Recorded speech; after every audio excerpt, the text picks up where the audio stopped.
Hallo meine Lieben, ich bin wieder fit. Dankeschön für die ganzen Genesungswünsche.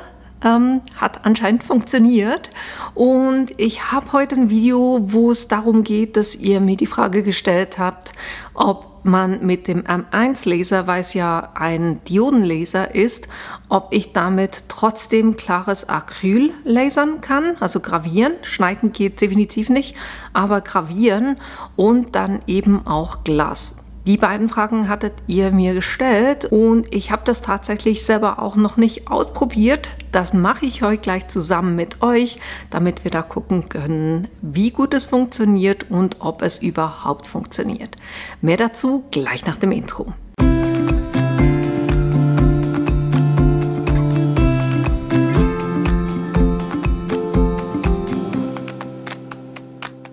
Ich habe für das heutige Projekt ein Glas, was ich gravieren will, und wie beim letzten Mal versprochen oder im letzten Laservideo versprochen, werde ich das nicht nur mit Glas ausprobieren, sondern auch mit Acryl, weil per se wir können ja Acryl, durchsichtiges Acryl mit dem M1 Laser nicht gravieren, weil es eben durchsichtig ist. Da geht nur schwarzes oder, glaube ich, orange-rot geht auch.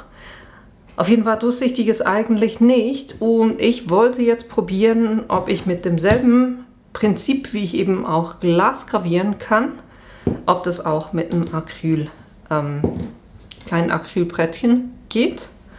Das teste ich heute aus und Glas würde ja auch nicht funktionieren, und was wir hier machen, ist, dass wir eine schwarze Farbe drauf machen, mehrere Schichten, dass das wirklich schön abgedeckt ist, und damit sollte das Lasern dann funktionieren. Ich habe es selber noch nicht ausprobiert, es wird heute das erste Mal sein. Und was ich hier mache, ist, dass ich jeweils 3 Anstriche mache. Das heißt, einmal anstreichen, da wo ich das Motiv haben will, dann lasse ich das komplett trocknen, gehe nochmal drüber, wieder komplett trocknen lassen und dann nochmal drüber. Das Beste ist eigentlich, wenn ihr eine schön deckende schwarze Farbe habt, und ich glaube, ich habe auch schon gehört, wenn es so eine Kreidefarbe ist, funktioniert es auch relativ gut. Ich habe jetzt die hier von Eberhard Faber, ganz einfach aus dem Grund, weil ich die wurde bei Yasando auch empfohlen für das hier, von dem her nehme ich die. Und bei der Farbe müsstet ihr eben nicht nur drauf gucken, dass es gut deckend ist, sondern und schön schwarz ist, sondern auch, dass ihr das dann gut wieder abspülen könnt, weil wir wollen ja nach dem Laservorgang das Ganze abwaschen, damit die schwarze Farbe wieder weggeht. Das wäre das Ziel. Das heißt, ich streiche das Ganze jetzt an. Heute, bei mir ist ein Tag bevor ich das Ganze lasere, das heißt, ich lasse das Ganze dann 24 Stunden trocknen und erst dann gehe ich es ans Lasern. Aber jetzt erstmal das Ganze schön bestreichen in dem Bereich, wo das Motiv dann drauf soll. Ich habe mir angeguckt, was ich nachher lasern werde. Das ist ein Bild von Stuff Deluxe. Das ist ein neues, finde ich absolut süß. Und ich habe mir einfach angeguckt, wie groß das Ganze sein wird. Das heißt, zum Beispiel beim Glas wusste ich will es im vorderen Bereich haben oder die maximale Höhe, die es haben darf, und habe dann geguckt, okay, das wird so ungefähr so breit sein. Ich habe hier eine Naht auf beiden Seiten, das heißt, ich mache die Farbe lieber großzügig von Naht zu Naht, oben bis unten, dann habe ich das schön abgedeckt, und dasselbe habe ich auch hier gemacht, dass ich weiß ungefähr, wie breit ich mit der Farbe gehen soll. Die Farbe habe ich vorher gut geschüttelt, das gebe ich hier einfach ein bisschen drauf. Und verwende das dann, wie gesagt, einfach um das Ganze anzufärben in 3 quasi Lagen. Das heißt, nicht zu dick, dass es dann trotzdem auch trocknet, aber auch nicht so, dass ich extrem viele Streifen dann sehe. Ich würde sagen, bei dem passt es. Wenn ihr es anhebt, dann seht ihr auch, man sieht hier durchaus Streifen. Ich lasse das jetzt aber für den ersten Anstrich, und es sollte dann bei den weiteren Anstrichen besser werden. Und hier, wie gesagt, gehe ich einfach von Naht zu Naht. Kurz gucken, auf welcher Seite. Machen wir das hier.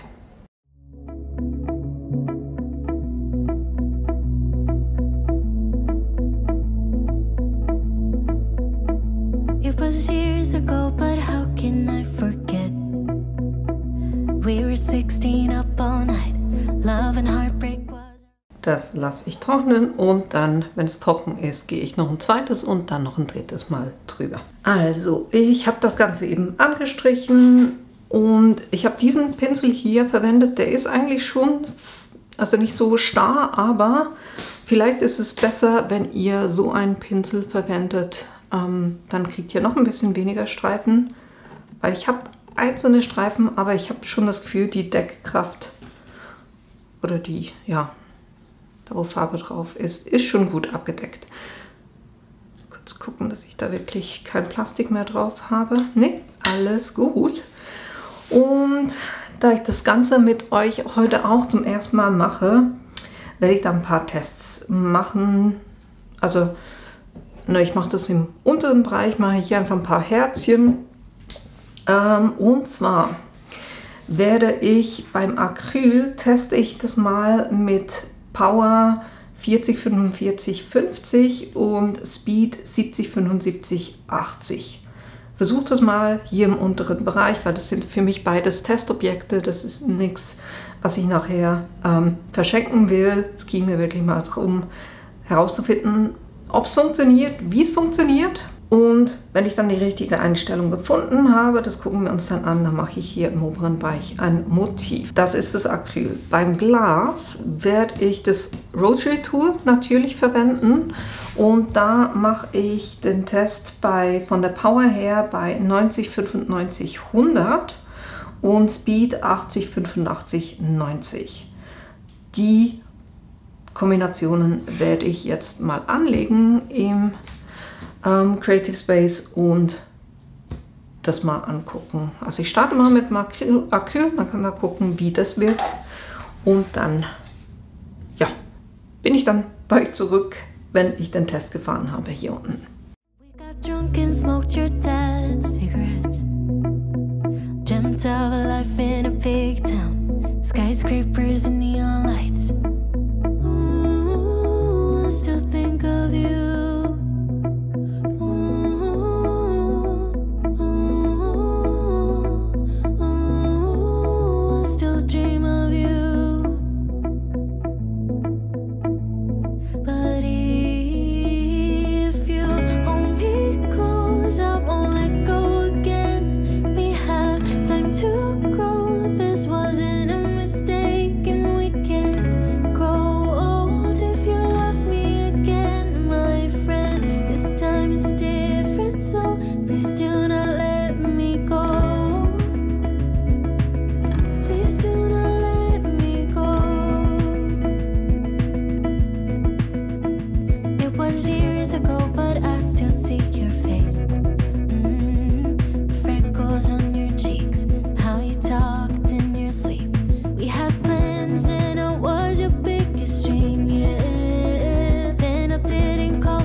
Hier vielleicht noch ein paar Hinweise, was ich gemacht habe. Ist hinten eine Alufolie drauf gemacht. Dachte, vielleicht hilft es noch ein bisschen wegen Rückreflexion. Mal gucken. Was ich auch gemacht habe beim Testraster, macht er ja das jeweils so, dass er hier auf der Seite einen ganzen Text schreibt und unten einen ganzen Text schreibt. Ich mache mir das einfacher, geht auch schneller, dass ich einfach bei der Zahl vorne dran erst für Speed mache und bei Power ein P für eben Power. Und das eben bei jeder Zahl, dann geht es auch ein bisschen schneller. Beim Rahmenabfahren habt ihr es vielleicht auch gesehen, ne? Ihr könnt jeweils auch die Stärke von diesem Punkt, wo er den Rahmen abfährt, könnt ihr einstellen. Ich habe bei Einzelnen gehört, dass beim Abfahren hier, dass man irgendwas drauf sieht.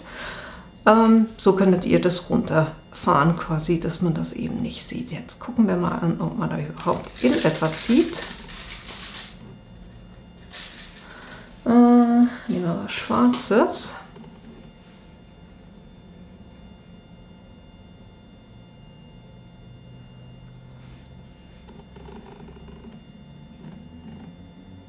kann es euch so echt nicht zeigen, weil die Kamera will es nicht wirklich aufnehmen. Mal gucken, wenn ich da was rosa dahinter mache, vielleicht so. Also es ist definitiv milchig. Jetzt versuche ich für mich so ein bisschen herauszufinden, was mir am besten gefällt oder wo ich das Gefühl habe, dass der Effekt am stärksten ist. Ich würde sagen, ich mache Speed am tiefsten.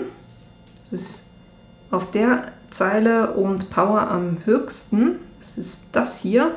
Und das wäre Speed 70, Power 50.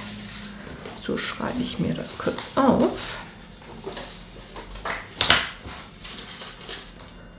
Power 50, Speed 70. Und jetzt werde ich hier oben in dem Bereich ein kleines Motiv lasern mit genau diesen Einstellungen. Ich werde es aber spiegeln, weil beim Acryl ist es ja eigentlich schöner, das Ergebnis, wenn man es von der Rückseite dann anguckt. Von dem her werde ich das Motiv von der Seite lasern, aber gespiegelt. Das heißt, hier die Folie wieder drauf. Das Motiv ist übrigens von Stuff Deluxe und das habe ich ganz einfach als PNG, also als PNG, als Bild eingefügt und dann einfach nachzeichnen lassen im Programm drin. Ich werde euch das jetzt gleich auch nochmal zeigen, dass ihr das seht und dann passe ich es in der Größe an. Das ist, Moment, ich würde sagen von der Breite maximal 7, um sicher zu sein. Und von der Höhe, was ich hier jetzt noch einen Platz habe, mache ich auch eine 7. Also passt dann einfach das Motiv an, dass es innerhalb von 7 cm ist.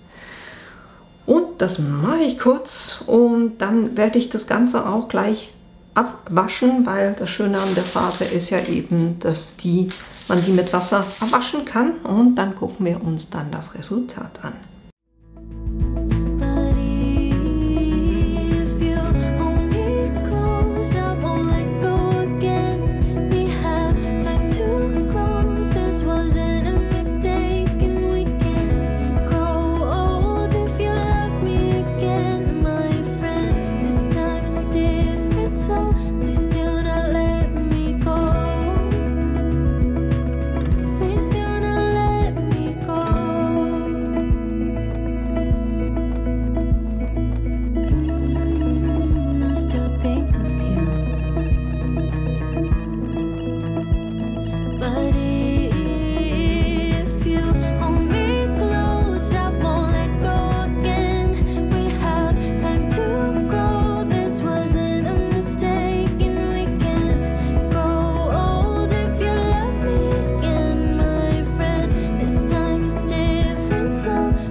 Versuche euch ein bisschen näher ranzunehmen, weil das wird echt schwierig, dass ihr das seht.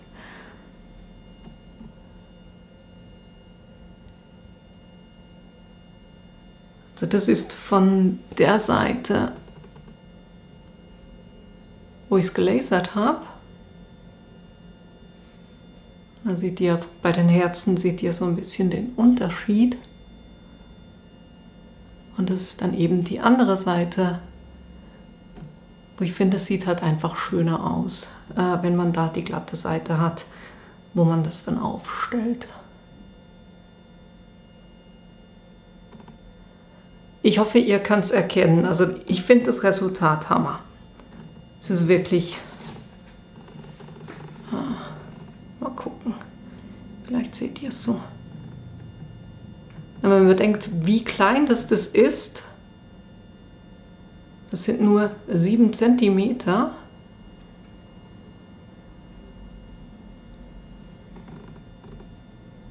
Aber dafür, dass wir durchsichtiges Acryl eigentlich nicht lasern können, hat das doch wunderbar funktioniert mit eben dadurch, dass man das mit der Farbe anmalt.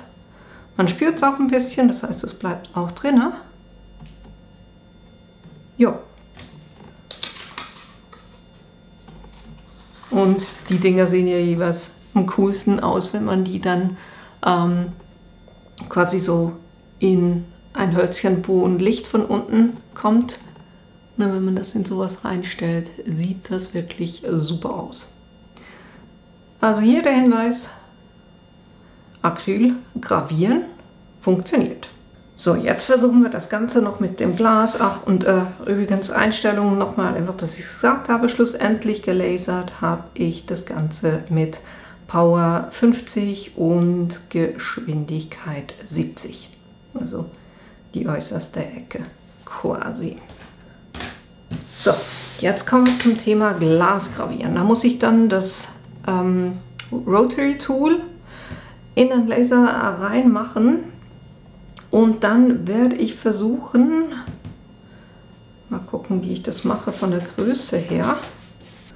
Ich mache es sehr wahrscheinlich so, weil es ist ja ein Testglas, dass ich in einer Ecke die Teste, also den Test mache und dann den Rest hier drüben, um das Ganze zu gravieren.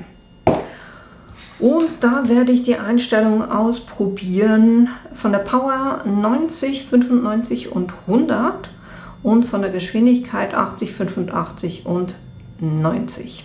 Genau, und beim Rotary Tool, wenn ihr es dann ausrichtet, müsst ihr einfach bedenken, ne, das steht ja so hier mit diesen Rollen, wo wir das Glas drauf legen können und die Rotation geht in diese Richtung. Das heißt, das Ganze dreht dann so. Das heißt, wenn wir das Glas ausrichten, starte ich hier. Also ich lege das so rein, dann kann er dann das hier alles gravieren und ich mache dann logischerweise auch noch ein Framing, dass ich weiß, dass das wirklich funktioniert. Ich glaube, ich werde auch hier das mit dem Aluminium machen, dass ich da ins Glas rein hinten dran. Mache ich das? Nee, ich wage es. Ich lasse es sein, hinten was drauf zu machen, sondern graviere das ganz einfach so. Das heißt, ich mache kurz den Testraster und dann gucken wir uns die Resultate an vom Testraster und dann werde ich auch hier die beiden noch auf die andere Seite gravieren. Dreamt of a life in a big town, skyscrapers and neon lights.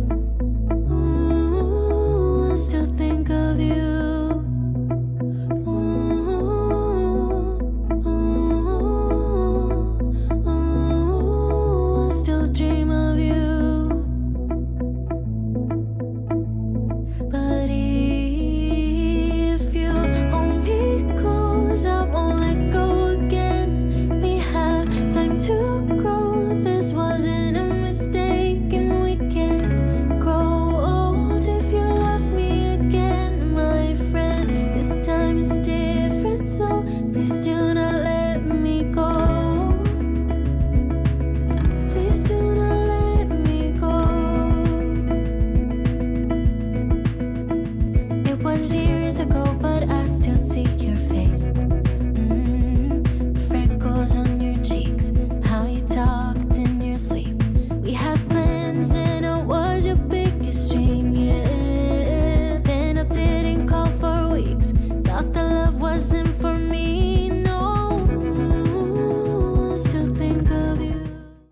So, hier auch noch ein paar Sachen zum Beachten. Wenn ihr gucken wollt, wo ihr genau die beiden Halter vom Rotary Tool festmachen müsst oder wie weit die auseinander sind, sagen wir es mal so, dann könnt ihr einfach um euer Glas herum quasi das so ringsherum machen und dann könnt ihr gucken, wo ihr hier landet. Das wäre jetzt hier, C ist hier fängt schon B an. Ich habe es jetzt trotzdem auf dem C gelassen, weil so ein kleiner Unterschied war. Und was ich natürlich dann auch gemacht habe, als das Glas drauf lag, habe ich mit der Waage geguckt, ist das Ganze auch schön gerade ausgerichtet.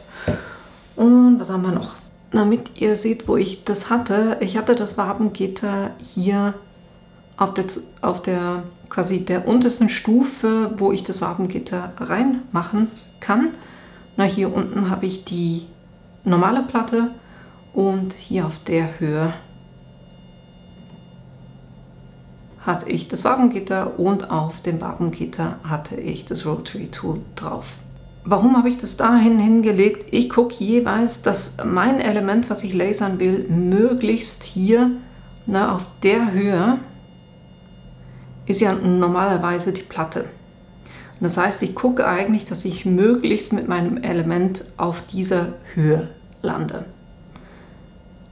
Und wenn ihr weil ihr habt ja ihr stellt ja ein, dass ihr das Rotary Tool verwendet und wenn ihr da den Abstand messt, müsst ihr natürlich drauf gucken, dass der Punkt an einer Stelle ist, wo ihr die Farbe habt, weil sonst erkennt er das nicht. Ihr könnt es nachher ja immer noch drehen, aber zum Messen vom Abstand müsste der Punkt auf der Farbe sein. Das sind, glaube ich, so ziemlich alle Sachen, die ich sagen wollte. Ich wische das hier kurz ein bisschen runter, weil der hat schon heftig das Glas gelasert. Und ihr könnt jetzt nicht auf meine Einstellungen gehen, weil jedes Glas ist ein bisschen anders. Teilweise gibt es auch Gläser, wo es wirklich nicht funktioniert. Das ist zu grob. Also die hier drüben, Power 100, massiv zu grob.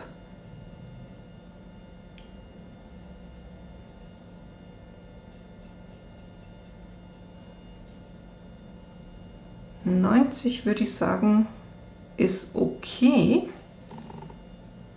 Es hat wirklich schon fast den Effekt von Sandstrahlen. Ich würde sagen, meine Einstellung, weil hier habe ich ein paar Unebenheiten, meine Einstellung, die ich wähle, jetzt mit das Motiv zu machen, ist Power 90.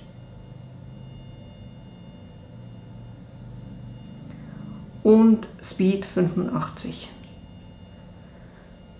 Und das eben, wie gesagt, das ist jetzt bei dem Glas. Ich werde das in Zukunft, denke ich mal, so machen, dass ich sage, okay, ich bin mir ziemlich sicher, dass das die richtige Einstellung ist, aber dann werde ich noch, also ich werde dann einfach hier vorne, wenn ich das Motiv haben will, hier hinten das auch noch anmalen und dann einfach 3 nebeneinander, zum Beispiel das Herzchen oder Sternchen machen und diese 3 Einstellungen quasi hier hinten testen. So fällt es nicht so auf und ich bin mir dann trotzdem sicher, dass es dann vorne funktioniert. Von dem her gehe ich jetzt hin und lasere hier drüben noch mein Motiv mit Speed 85, Power 90 und dann wasche ich das Ganze auch wieder aus und bin dann zurück bei euch. Dann gucken wir uns das Endresultat an.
Jetzt versuche ich euch das auch noch zu zeigen. Es ist logischerweise anders als bei Acryl, weil Glas, ich kenne das, ich habe vorher, bevor ich den Laser hatte, habe ich das tatsächlich mit einem Gerät gemacht, wodurch Vibration ich das dann wirklich quasi von Hand gemacht habe. Nie solche schönen Resultate bekommen, aber es ist halt quasi so wie ein Sandstrahlen. Das heißt, Also ihr merkt da schon, dass das rau wird, das Glas. Mal gucken, so solltet ihr es sehen. Aber man erkennt es wirklich super gut. Es hat jetzt teilweise noch ein bisschen Fussel drin, weil ich das gerade erst abgewaschen habe und dadurch, dass es wirklich jetzt so eine Körnung hat, fangen sich natürlich dann die Fussel hier drin. Das Motiv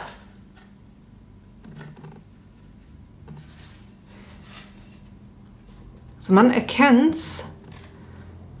Ich würde es ja wahrscheinlich eher mit irgendetwas gehen, was ausgefüllt ist. Zum Beispiel, also so wie die Herzen, ne? Text oder sowas.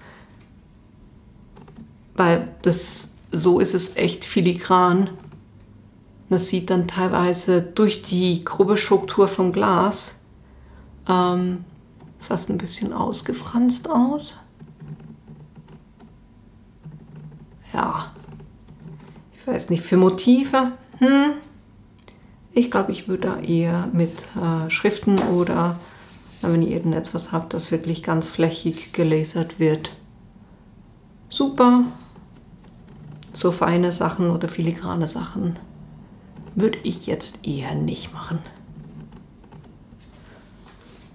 Aber nur um zu zeigen, ne, es hat beides funktioniert. Also es geht. Ne? Wir können Acryl lasern, wir können Glas lasern, respektive nicht schneiden, sondern natürlich nur gravieren. Und das war eigentlich das, was ich mit euch in diesem Video angucken wollte, eben ob es funktioniert oder ob es nicht funktioniert. Von dem her, Ziel erreicht. Und wie gesagt, da müsst ihr echt, gerade so beim Glas, wirklich quasi jedes einzelne Glas testen. Wie gesagt, ich würde dann einfach auf der Rückseite auch noch so einen Streifen anmalen und da so zum Beispiel 3 Herzen oder 3 Sterne lasern mit 3 unterschiedlichen Einstellungen, damit ich dann weiß, wie das Glas reagiert und wie gut es sich lasern lässt, und dann erst vorne das Motiv drauf machen. Aber eben, wenn ihr eine Farbe habt, ich habe eben hier diese Eberhard Farbe genommen, weil die ist echt wirklich nicht teuer. Es ist eine Schulfarbe, sehr hohe Dickkraft, extrem ergiebig und es lässt sich halt einfach auch super auswaschen. Ne? Das war das, was ich euch heute zeigen wollte. Ich hoffe, das war hilfreich für euch, dass ihr da Lust habt, das selber auch auszuprobieren. Und natürlich auch, dass ich euch in einem meiner nächsten Videos wiedersehe. Bis bald! This time is different, so